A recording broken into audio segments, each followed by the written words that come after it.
think for someone like me who's, I'm not a professional athlete, I'm just a general person with a job, kids, family life, general stresses. I think people can overthink things a little bit, reading things about carb oxidation, fat oxidation, just focus on the basics first.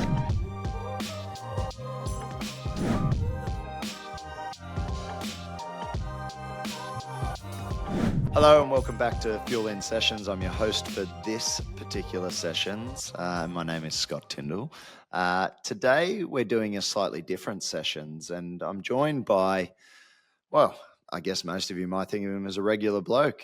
He's been a Fuelin user, and he's based in London. His name is Matt Longden. He's a police officer and lives in London, and he wanted to share his experience and his story with you today because I know we focus, or a lot of the attention that we see on social media is around probably professional athletes and what they're doing, but we thought this particular story will resonate with a lot of people, and I think you'll get a lot of value out of what Matt is going to share today. So without further ado, Matt, welcome to the show. Thank you very much, Scott. Appreciate it, really spending the time being on here. No, mate. Looking forward to chatting. So you're based in London. Whereabouts in London exactly are you? So I live just outside of London in Essex, but I work and commute into London, which for me is about a 30, 40-minute train journey into London. Yeah, copy. And how long you been a police officer for?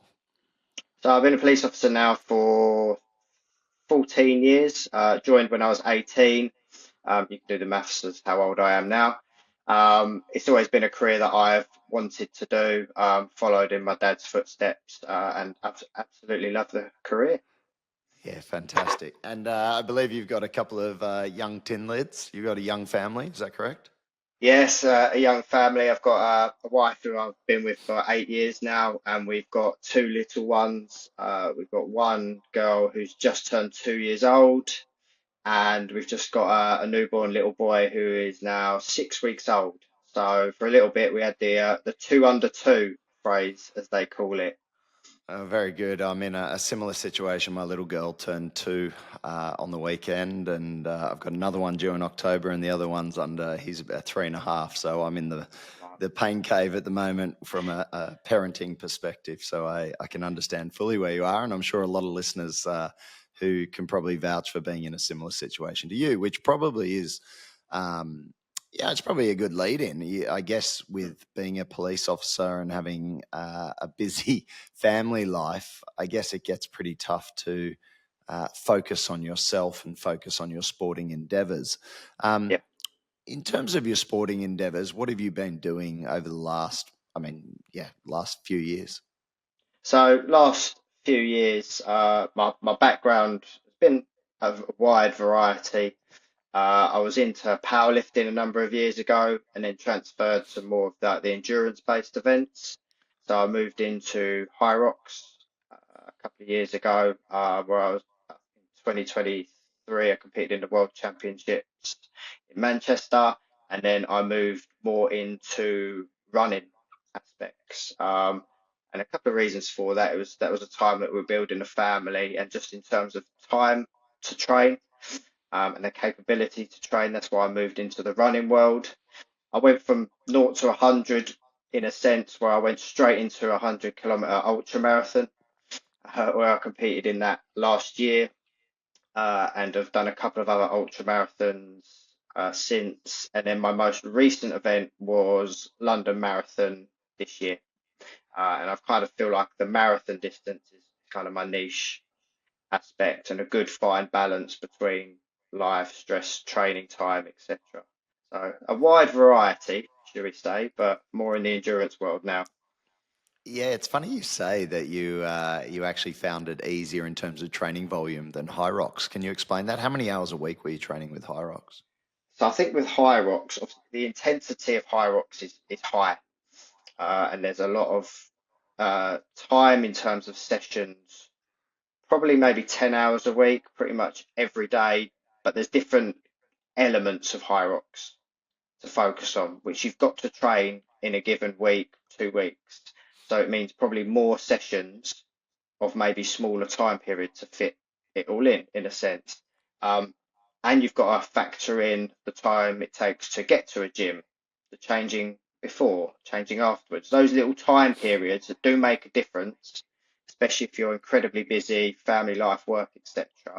Whereas running, door to door, I can warm up in my house, warm up outside, run door to door, done, cool down inside, and you know it's there, it's done. So more days often than not, I'm running in the door after however long run, and I'm straight into work, father duties, etc., which is probably the norm for most. Mate, I can resonate with you, and we were actually talking about this the other day. It's being like training for a triathlon, you might have, let's call it, a lot of athletes will do somewhere like the 9 to 10 hours, which I think is Yeah, probably overkill for a 70.3 distance, to be honest. And yeah, maybe a lot of coaches will shoot me for saying that, but I think somewhere in the 6.5 to 7 is, yeah, is pretty reasonable, especially if you've got a job and a family. But it's, you might have 6.5 hours of training on your training calendar, but you're absolutely bang on in saying, well, and Mel, my wife, said this to me. She was like, well, you've also got to get to the gym, and then you get changed afterwards, and then you get back, and then you jump on your trainer, and you have a shower after that, and there is so much like downtime. I would add on probably at least another 50 to 100% of total time to the actual training hours, and that's why I think it gets incredibly disruptive if you have too many training hours on your plan. And I think with running, as you say, you put your trainers on, your kit, and you're out the door and you're back, and it's yes, you've got a yeah, shower afterwards, but it's generally manageable. And I had exactly the same experience with the last few marathons, where I was like, oh, this is actually way easier to train for. So yeah, yeah, 100%. So my training time may be more, but in terms of fitting it all in around life, it just fits better. yeah. In terms of managing everything, still being a supportive husband, father, as you know, with kids and most of anyone, mornings are chaos, whether it's preschool, at school, etc. So having to come back from a run and effectively doing a cool down while I'm making breakfast or putting washing out, it's just a way of life that you have to Yeah. sacrifice. Whereas obviously, like with we mentioned with Hyrox, that time to decompress, gym, etc., etc., it does add up for sure. Yeah, for sure. And it's interesting you say with Hyrox, it is something we're seeing a lot more users and athletes come on to Fuelin and Yeah, be saying, okay, I'm doing Hyrox. And it's something we're looking at within the algorithm, because it seems that a lot of the sessions are very short. And typically, if you look at the science, a session under 60 minutes, you wouldn't typically use any in-session fueling. But it's not to say that there is not a significant caloric expenditure during that session. So then what we've got to look at is, okay, someone maybe with the persona of Hyrox, we maybe need to adjust that caloric prescription, just knowing that all sessions are under 60 minutes, yet they're yeah, doing multiple sessions in the day. And so, yeah, it's interesting that you sort of highlight that as well. So it is something certainly we're looking at in the back end at the moment. And I think as Hyrox grows in popularity, we're going to have to sort of adjust it. And, we're working with some athletes doing that right at this point in time, which is yeah, exciting to see. yeah, How, and it's how all did you go learning at as well. Hyrox World Champs? I did the doubles, and I think from memory, out of our age group and category, we came, I think, 12th. I can't remember out of how many pairs, but we did Fantastic. fantastically well. I mean, we were just two people that have jobs, just train at a Yeah. local commercial gym, nothing special, nothing Yeah. specific, just pure effort and dedication and consistency in training, that led to that really. So I was very proud of that. Yeah, no, it's a fantastic effort, and I think you again highlight some key things and key messages that we talk about, which is consistency, Mm. and Yeah, consistency in training, consistency in your nutrition, and probably consistency in recovery, i.e., sleep. That really brings about those results, doesn't it? yeah, no, 100%. Don't talk to me about sleep, as you say. Yeah, it's hard to, you can only control certain controllables. So, mate, so you mentioned you did some ultras and you threw Yeah. yourself in straight up, and yeah, how did that go? And specifically, how did it go from a nutrition perspective? And What were your learnings from that first race? I think nutrition wise, it was a huge learning experience. I knew I had the endurance legs in me and the mentality to complete it. That wasn't an issue. With ultras, you don't really focus on a time per se. You just focused on completing, and especially being a 100-kilometer race. There's so many factors to go in. But learning from me was how much I underfueled during that whole event. It was a 12-hour run, and yeah, under fueling, I hit a wall quite early on. So that was my biggest learning around the nutrition. Okay, I know I've got the endurance in the body, the heart, etc., and the legs, but how can I improve my times and improve my nutrition? Yeah. That was my And main takeaway point from that. and that was your first one, wasn't it? And then Yeah. you did a subsequent one after that. What was your nutrition plan actually for the first one? Like when you Well, the say first one, you I had a bonked and plan. you didn't do well. Yeah. What was your I, plan? I had a plan, and this is from research and my own nutrition knowledge over the years that I've built up on. I just didn't stick to the plan. Uh, in a sense, and it goes down to that word consistency. There was a lack of consistency, missed some fuel in, and you quickly go downhill. Yeah. Very much so. For the second ones, which were shorter in distance, it was trying to improve that consistency and fueling. Um, and in that second one, I had more gut issues as well. So where I was Okay. still under fueling, and I hadn't practiced my race nutrition, which was a second learning point Yeah, for me. and that's it's always it's sad and it's always tough, isn't it? Because the learnings often come within the actual race Yeah, experience where you're it's where you hoping to learn have a most. great one. Yeah, Yeah, it's where exactly. you learn most, putting yourself in those positions to learn. And then after that, that's when I got on board with fueling. Okay, Um, before we get yeah, there, let's just recap on that because yeah, you had a case of underfueling where you yeah, bonked. I presume you bonked in the first race. Would that be correct? Like you just ran out of yeah. legs and you didn't have. Did you Ran out of finish? legs. I finished, and Yeah. it was fine. I knew I had the mentality. I finished, but it was like a walk, jog finish. Yeah. Okay. So if you look So at a pace across the hours, it went like that. yeah, and he's Maddie's pointing in a downward direction if anyone's not watching the video. And the second one was that you had GI complaints. Can you be specific if you're not too squeamish or No, you it's know just you can be graphic? stomach trouble. So after hour and a half, 2 hours, regularly needing the toilet, having to stop. And when you go to the toilet, you lose energy, you lose your calories, and you're not refueling. So it's just regular stomach troubles, cramps, pretty much, meaning that couldn't. Well, I did finish again, but not to the level that I wanted to. And importantly, you actually lose a lot of fluid as well Yes. Yeah. when you're going to the toilets, and so dehydration becomes a real issue at that point Yeah. in time unless Massively. you hydrate Yeah. effectively, which is often very difficult in that course. And both those events were 100K efforts. First one was 100. The second one was a 50K. So half Okay, distance. and then after that, um, how? I mean, I guess the why is because you had the bonking and the underfueling and Hmm. the GI issues. How did you actually come across fueling? Just out of interest. So I came across fueling.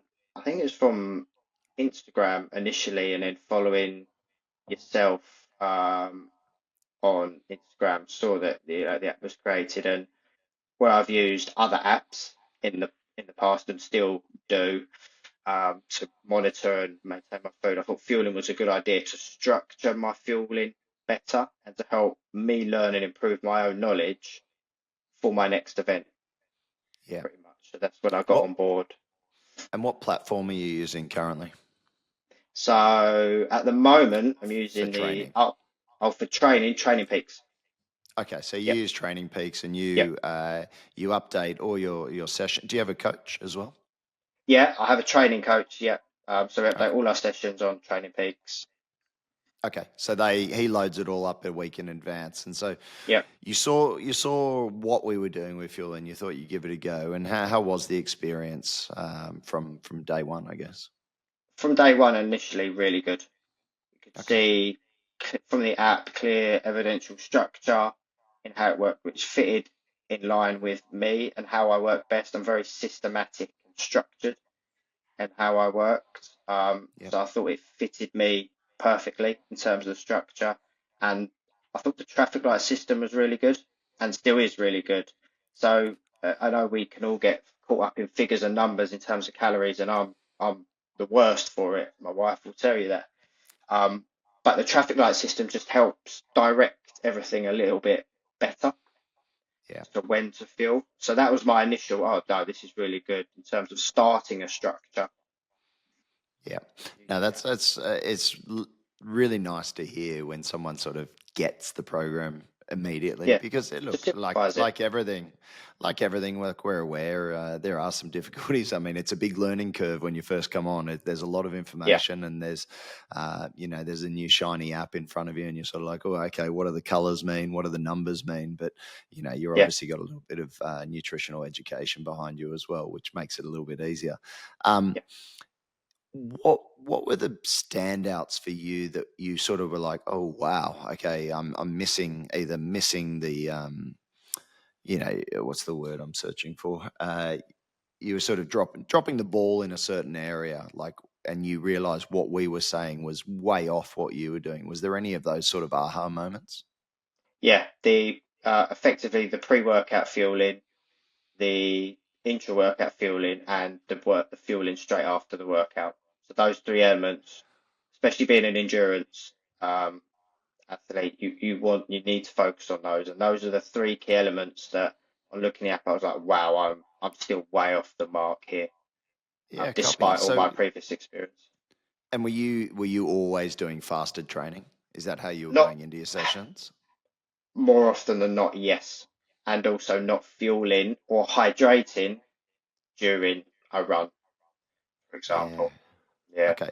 Let's just touch on the first one. So, yeah. where did the notion for sort of fasted training? Are you finding that sort of a current theme within or amongst the ultra community, where it's like, no, do fasted training, don't fuel during? Are you hearing sort of that theme resonate with you and a lot of the ultra runners? I wouldn't say it's from the ultra world or the endurance world because that is very much focused on fueling. I think for me, it's the previous background in other sport industries. I mentioned the Hyrox and the powerlifting. Maybe where there's shorter training events and shorter events, you may not feel the need to fuel up, especially if you're Yeah, training in the morning. And for me as well, there is an element of body image, which I still think is going around, which people are worried about. Unfortunately, it's less so now than a couple of years ago. But it's still people do get very self-conscious on how they look and feeling and looking lean, etc. But for yeah. performance, for me, it's the complete opposite now. So if anything, fueling has talked me out of that self-doubt and self-consciousness, and now becoming and doing everything for performance. Yeah, it's interesting. It's interesting. There was a paper just recently published by the ISSN, the International Society of Yeah. Sports Nutrition, that looked at the fueling practices of Hyrox athletes, and it literally, I think, came out last week. And what it did highlight was this carb phobia, Mm, where a lot of these Hyrox athletes, in particular women, were showing, or there was evidence that they were under consuming carbohydrates relative to their energy expenditure related to high rocks. And mm, yeah, I think it's from a research perspective, they're starting to highlight this. Anecdotally, you're saying the same thing, and it's something that we're not unaware of. That with no, those strength hybrid type athletes, um, body image, certainly from a social media perspective, is very prevalent.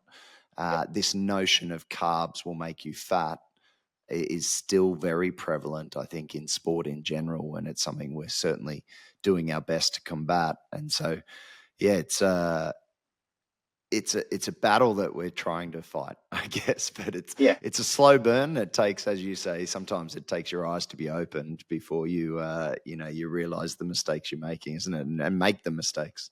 That's exactly it. I've been on both ends of the spectrum, and I'm on what I now see as the better end of that. Yeah, And I don't think it's just Hyrox athletes. I think it's just your general gym goer has that carb phobia yeah. as well.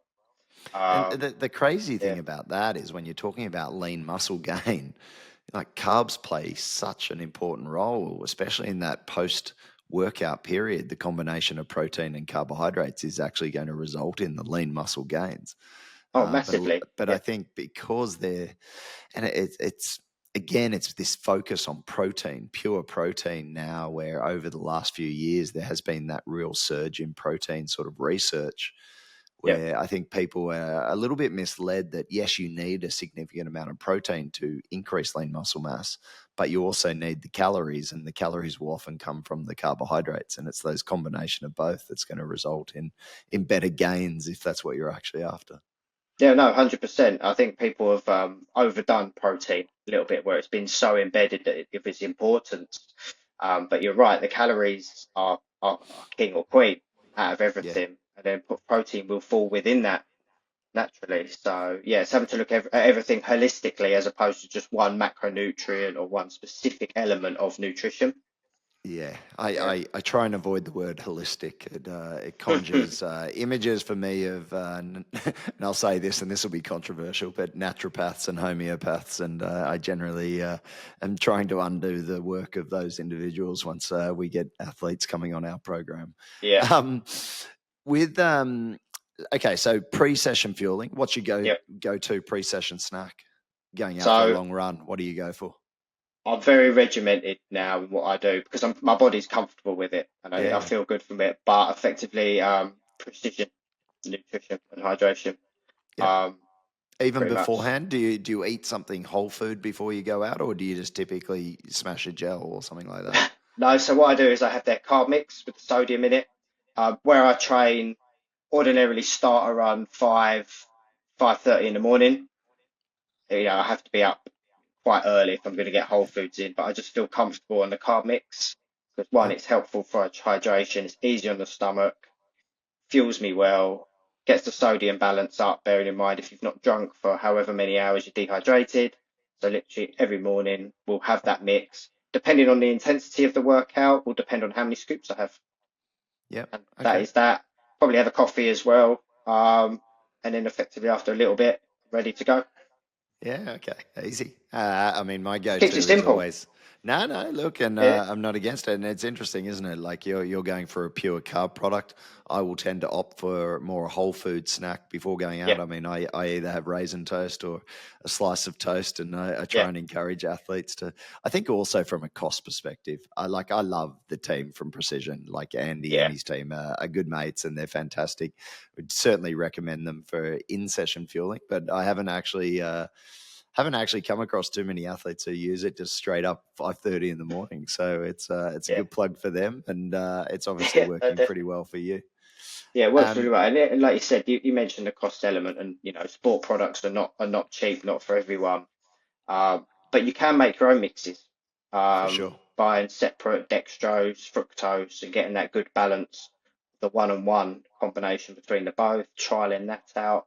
Whole foods for me just don't work. But I know Yep. if I trial it, there might be a period where I might be a bit uncomfortable, but ultimately it will still help me, still fuel me, and my body would get used to it. So again, it's individual to everyone's circumstances. That is just what fits me around life, what time I train, and performance at the end of the Yeah, day. look, and 100%. And I mean, Yeah, again, you will have noticed the way we produced or made the program was that we're not yeah, saying to you, you have to eat this at this time in the morning for your pre-session snack. I mean, as long as you follow, as you said, the carb colors and you follow the sort of the macronutrient guide, you can eat whatever you like. I mean, yeah, I imagine with that red snack, so, that red lower carbohydrate or yellow snack, 30 or 50 grams of carbs, yeah. there usually is some protein involved in those snacks. Do you just tend to take that protein and fat and then have that in your breakfast later?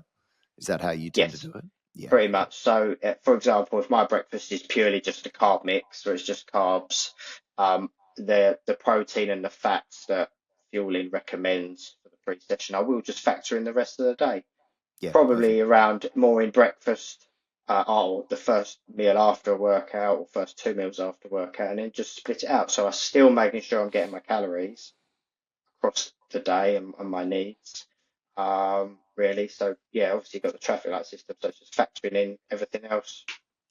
I'm keeping it Yeah, pretty relaxed in a sense. it's definitely one of those questions we get where some individuals I know will say, "Oh, I just can't stomach any sort of protein or fat first thing in the morning, or I don't have time. So can I do, a different sort of format?" And absolutely, look, as you said, Yeah, the hierarchy of rules, I guess, as we want to think, is look, the total calories and total energy is probably the number one thing that any athlete should be trying to hit on a daily basis, and then you're looking at the macro split and obviously trying to hit your total protein, total fat, and total carbs across the day. yeah, And look, meal timing again for a basic gym program, maybe it's not as important, and the timing or splitting up those meals just comes down to a practicality, actually yeah, getting it all in. And some of the research recently has shown you could probably eat 100 grams of protein in one hit.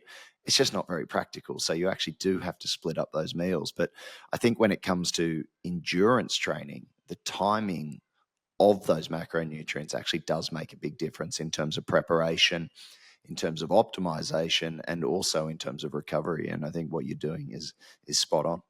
Um, let's touch on your second point. You mentioned in-session fueling, and you yeah. mentioned that you had GI issues in the past. So prior to using Fuelin, did you ever do any in-session fueling I did, but in very training? little.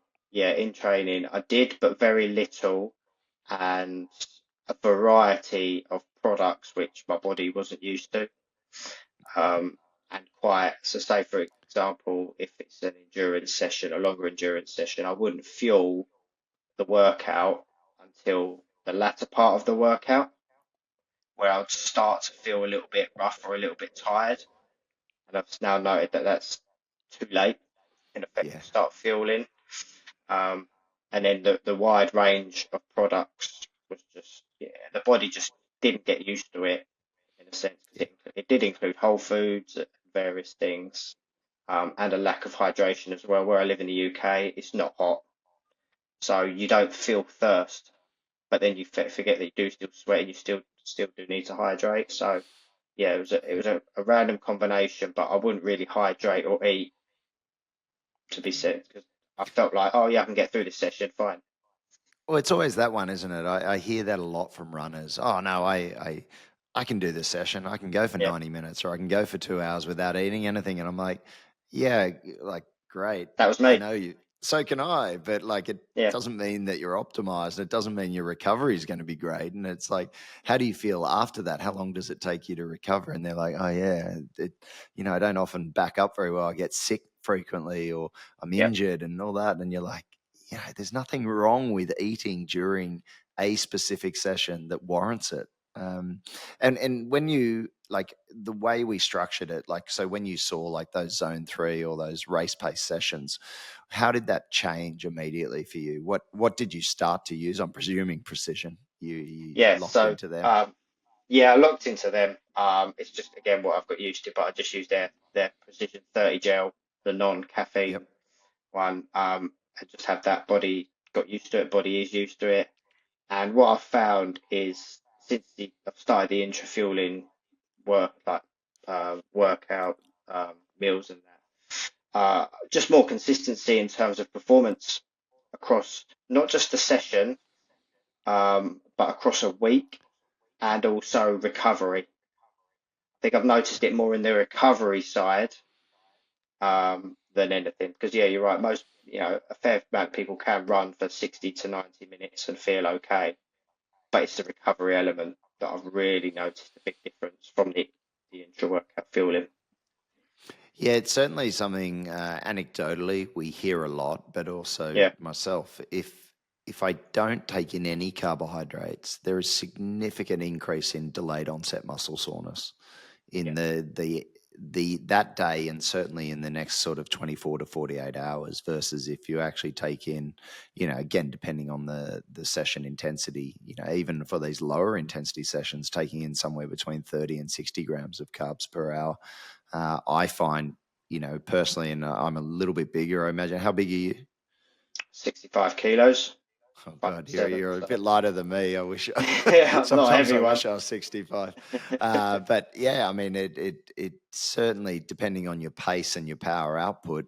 Even in those zone two sessions, I mean, we give that sort of range for athletes between 30 and 60 grams per hour. And I think if you are, if you're moving pretty well and you're pushing a fair bit of power even in those zone two sessions, don't be afraid of carbs, and it certainly can make a big difference.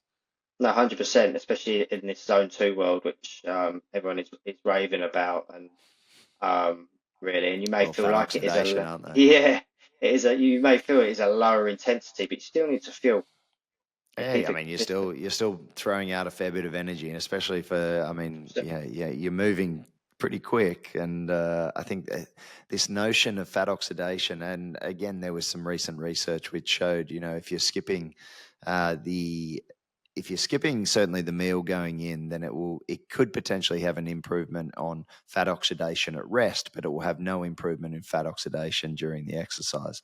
And the fat oxidation improvements, what we're seeing is it's mainly based on duration of training.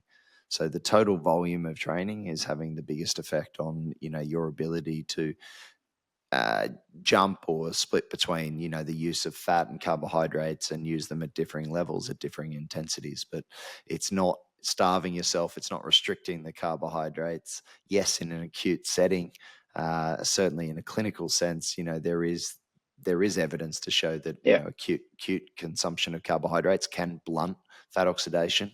Yet I think when you take it into the practical sense and you have training layered on every week and that accumulative effect of duration at zone two, that's where you see these metabolic changes with or without certainly with carbohydrate consumption still occurring. yeah, no, definitely. And I think for someone like me, who's I'm not a professional athlete, I'm just a general person with a job, kids, family life, general stresses.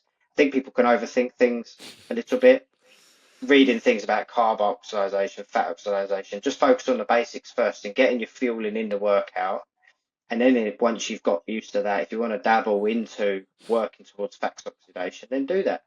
Yeah. If that fits in around your life and everything. But for me, Well, just getting that intra workout fueling is the most key I thing. think I think you said it best. There's that like just get so bogged down in the weeds, and it's like think about your position. Like you might be an everyday person with a family, with a job, and if you go and flog yourself 24/7 without fueling, it's going to end in disaster. You get Yeah, grumpy, you get injured, you get sick, and then you just don't like it. Like you hate the sport, whatever sport you're doing, whether it's running, triathlon, biking, whatever. You're just like, what the hell am I doing? This is shit. It's yeah, no, literally pretty much. terrible. Yeah, and it's And not just the and training side; it's the life side. Like you've still got to be a parent, you've still yeah, got to do things at home, you've still got to work, and making sure you're fueled and feeling good for that aspect. You're no yeah. use to anyone being sick.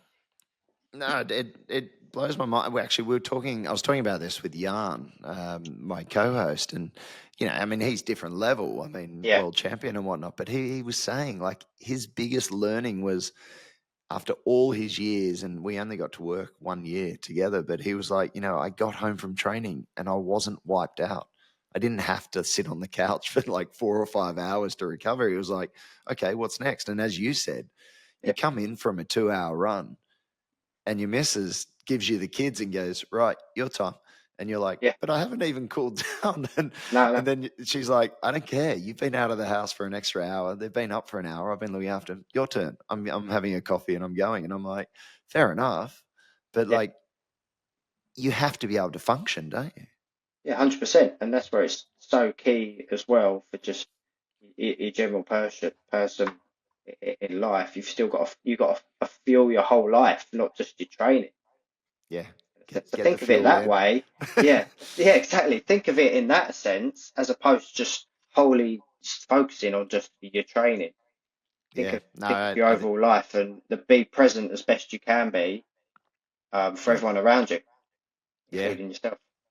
No, I love that. Yeah, And what about, and then your final point was your post sort of recovery yeah. meals. What was sort of the learning there? What did you notice that you weren't doing that you eventually changed? So what I wasn't doing was eating enough post-workout or within a reasonable time period. So it would normally be probably, I would say, above 2 hours before I'd have that post-workout meal, which for me is breakfast.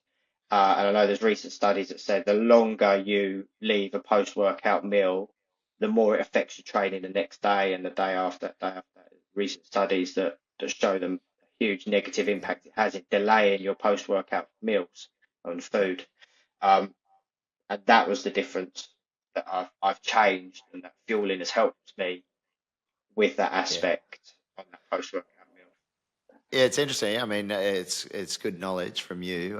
There was a few recent papers which came out which looked at delayed feeding, Yeah, and it's not the immediate impact. So on the day you'll be like, oh, whatever, like I'm all right. You get through yeah, it, you're fine. You're a little bit hungry, but it's actually the next day's effort with a reduction of intensity, reduction of repetitions completed, time to exhaustion, so on, that is now being evidenced, and it yeah, only strengthens our case for what we're trying to do to encourage people. Like, yeah, you don't have to. I think the misconception, you got to slam down like a protein shake within 5 seconds of finishing and all that. Like, you got time, people. You got time. yeah, Like, you can take 60 minutes, maybe up to 2 hours. I think within 60 minutes, we would say would be optimal.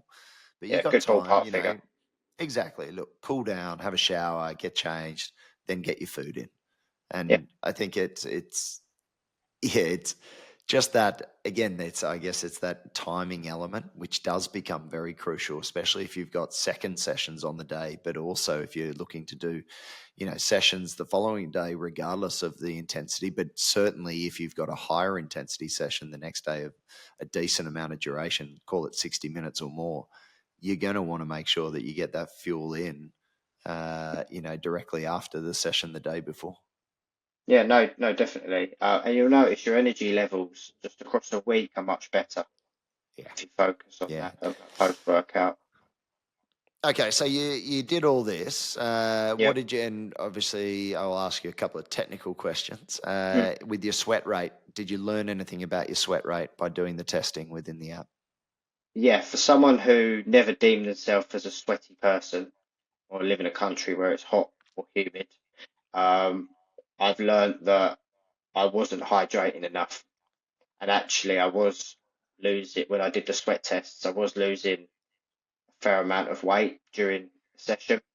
So I was actually sweating and losing hydration more than what I thought.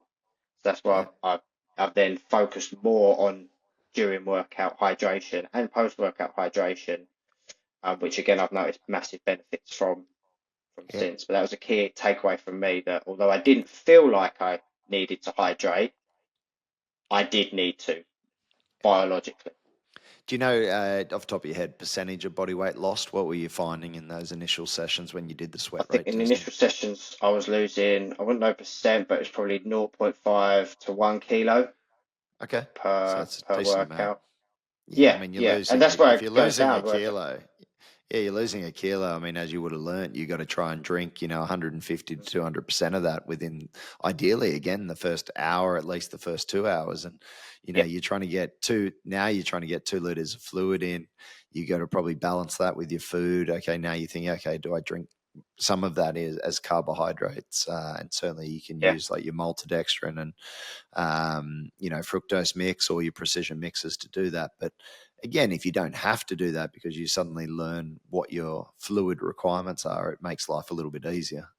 yeah. No, definitely, and that's where the sweat tests actually were really helpful for me, Yeah, because then I could plan practice my hydration during the workout and make sure I fit it in around whatever my commitments were post workout yeah. as well. Um, how many sweat rate tests did you complete, or do you still When I do them? first I still do them, not as often now. Now I've got more knowledge around Yeah, how I work. But initially, I was doing them regularly because I felt like I might as well make the most of it. No point doing the odd sweat test here and there because I wouldn't deem the massive benefit from it. So I made sure I made it quite a regular thing, a good few times a week on different types of workouts. And then over the say like the first month of using the app, I would then get a ballpark figure as to what I needed to work on yeah. beyond that, really. But How the many? How facility many? is there. How many did you do? Do you reckon? In total, in the first month, I would say 15. That's in excellent. the first months. Bearing in mind, I trained 6 out of 7 days a week. I needed a different intensities. And bearing in mind, when I first joined Fuelin, it was winter in the UK. Yeah. So Well, it's funny. it, It's funny you say that though, isn't it? Because you think it's cool weather, and then you're like, if you're a decent sweater, like even in cool weather, you can be sweating a 1.2 liters, and so yeah, then you go, oh, okay, what's going to happen when it gets hot?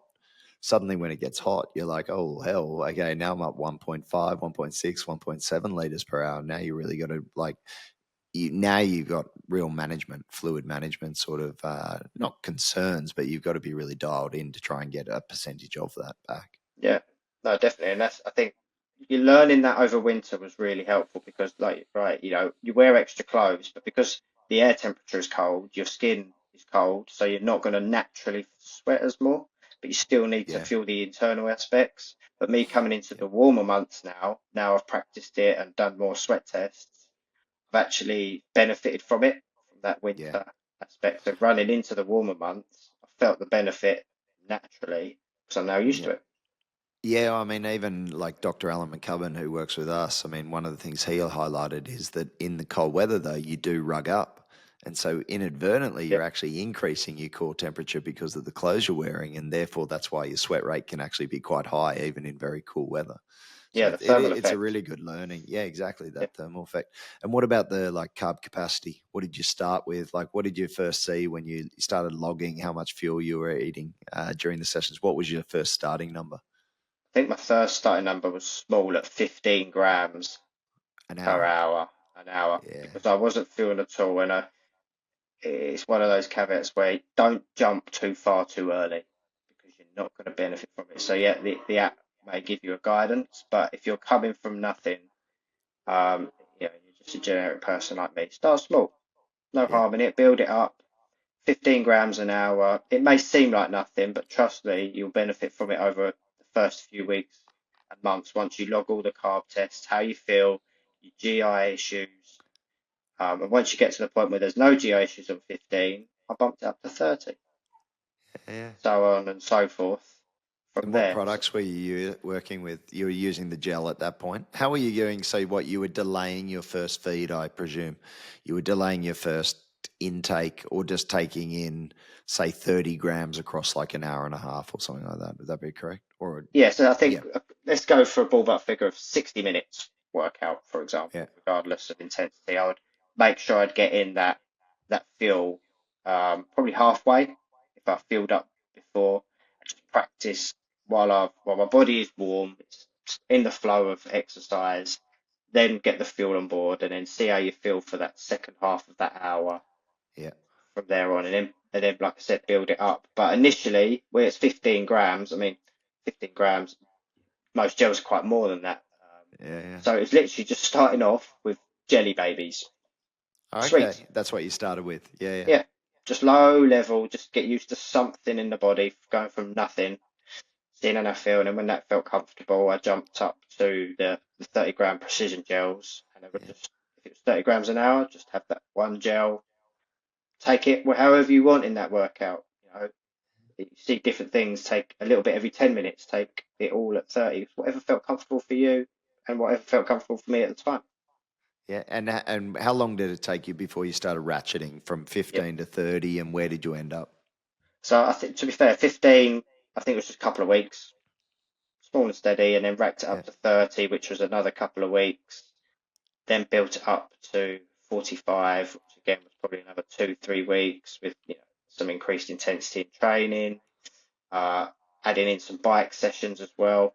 Running, running and fueling is quite difficult as opposed to running and biking if you're a triathlete or a cyclist.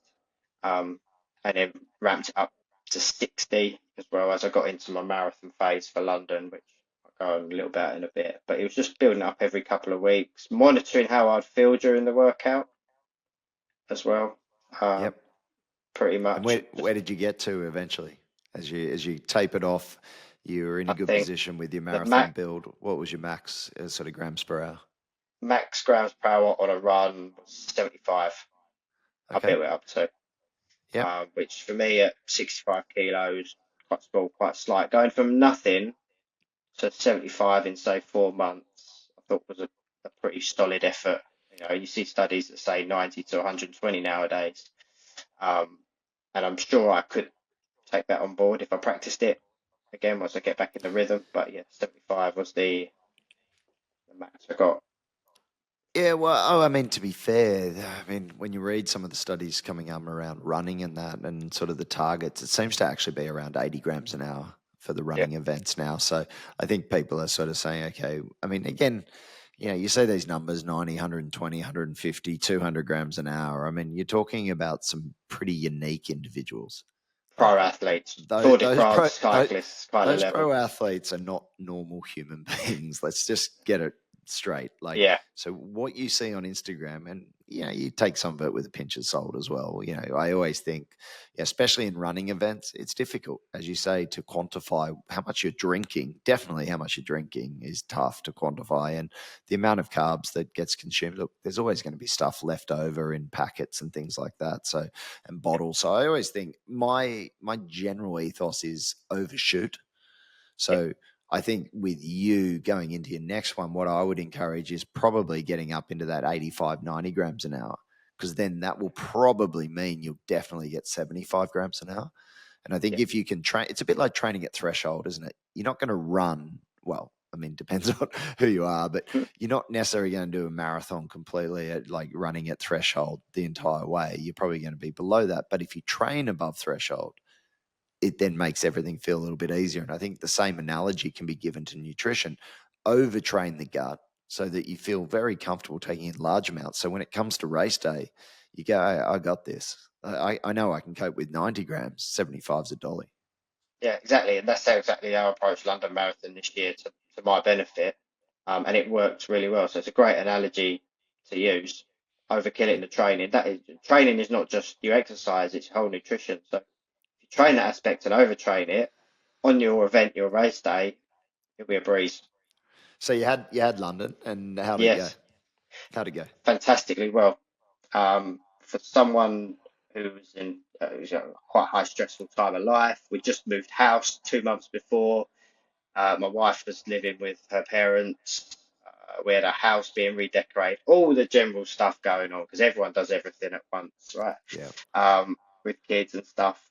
London went brilliantly well. I had set myself a target of 310 based on my figures, coach. I got 301. Amazing. So, and the key, it wasn't just the overall time for me, it was all negative splits. Yeah. So you So for just a got marathon, that's faster and quite a key faster. thing. Yeah, Yeah. and London this year, if anyone raced it, it was a warm day for running. It was a hot day. A lot of people had splits where they just crashed for whatever reason, could have been the heat, the hydration, whatever. But for me, I felt as strong crossing that finish line as I did the start line. Yeah. And I You think had a that's hell of where a for me, smile. You had a hell oh, of a smile massively. on your face. It was fantastic. And if I felt like that at the end, then I did my best for training. I think I did miss a few sessions, as anyone would do. Some sessions felt good, some didn't. Um, but the nutrition side just brought me that 100% game That's changer. awesome. When I compare it to my previous events, and that's where it all came together, the practice and training. So very happy with that. Grand scheme of things, 301, for somebody who runs so much, there's people that run a lot faster, No, mate. I in a look, sense. But you but smashed for it. a I think. personal aspect, if you beat your personal side and you feel as strong as you do when you finish, you can't fault how that day has gone, whatever event it is. Yeah, look, the pressure comes from within, and the person you're competing against is yourself, Yeah, 100%. Like, I'm sure you had it where you finish the race, and I always think this, like, you do something, and then you think your mates are really going to be like, "Oh my god, that's awesome," and yeah, they're like, "Oh, that's good," and then they're like, "Next thing." So yeah. No, it that's how it is. it it's all the pressure you build on yourself. And I think, look, a time like 301, God, I'd give anything to ride a 301. I Yeah. imagine that you've got your sights set on sub 3 now. Is that correct? Oh, 100%. Yeah, yeah. I know. I've got my sights on the sub three, for sure, Yeah, definitely, and just make sure that next event is better and feels just as good. yeah. But yeah, that Well, event, I was really pleased no, with it's it. fantastic. And, Yeah. How did the actual race nutrition plan go according to what you trained? Did it go according to plan, or did you sort of have like a plan B because something happened? I had a plan B. I have a plan B, C, D, E, just with life and work, how my brain works. But plan A just went to plan, effectively just having a gel and some water every 5K, Yep. And you used keeping the it simple. precision gels. Yeah, Any? I had shorts which just kept the gels in them, so I Yep. knew where they were. I had extra gels as well, just in case they fell Right. out. Yeah. And yeah, just every 5K, just make sure I had a gel, had some water, settled into that next 5K, and then just took it incrementally that way. And I knew plan B for me was um, just maybe have an extra gel if you're feeling a little bit tired, or because I knew it was going to be warm, just take on some extra fluids and focus on, 10, 15 minutes and just taking some extra fluids Yeah. in that sense. Yeah. Ah, fantastic. Fantastic. And what's the next race on the calendar? What have you got? The next race for me, so the big aim for me is I've got Manchester Marathon next April.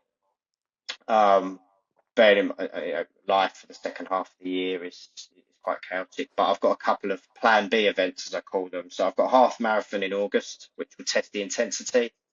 And then I've signed up for a 30 miler ultra marathon in September, just before holiday, which will Fantastic. test the endurance and for me, test the nutrition side as well, just in a slightly longer than marathon distance. So those two will be good tests for me before I have a little off period with a family holiday and just zoning out a little bit before dialing back in to focus on Manchester Marathon next April. Let's just spend a good few months training up for that and not Yeah, I rushing love it. into it. No, I love it. And what's the goal? Obviously, sub three. Do you have a particular time in mind? I would love a sub 2:45. Ooh, that's good. I like It it. may Nice and seem, I aggressive. mean, I'm an optimist at best, but I think if you start with those goals, you start with goals that may just be out of reach, it's a good aim to go for and to Yeah, I keep love it. training and keep you going. I think I've got it in me. And ultimately, you do these events, if you're into performance training and doing all these competitive events, aim for that top dollar. I love No it. matter who you are, work towards it, do your best, and it's aim. And if it doesn't go quite as well, it may be external factors, but as long as you aim towards that, that's my aim. I'll put in the effort for it, and that's all you can ask of yourself, 100%, pretty 100%. I think much. that's a perfect way to sign off the session today because I couldn't have said it better myself, mate.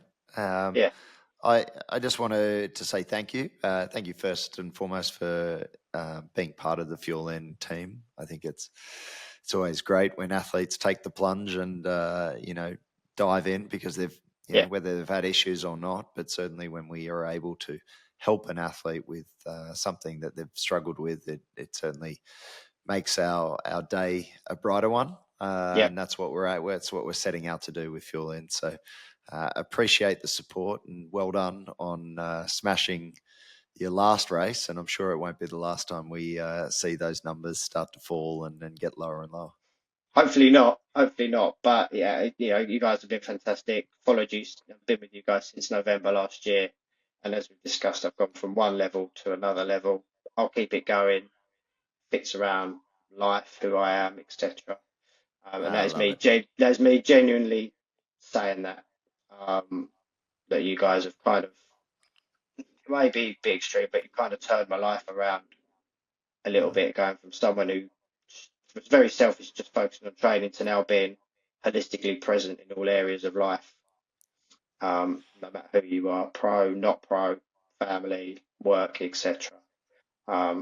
And I do put that down mainly to you guys, in my no, experience. So a genuine thank you from me. And no, I hope anyone watching this would just take that on board, consider just even just exploring it, see how you get on. Trust me, it'll be beneficial. So thank you to you guys. It's not just me coming on here and sharing my stories. There's many stories out there, no. Thanks, Matty. similar nature. So I really appreciate it. No, we appreciate you, mate. So thank you very Yeah. much. So And mate, I will say good night, and you can say good morning, and we'll sign off. Oh yes, it's not even lunchtime for me yet. It's nearly bedtime for you.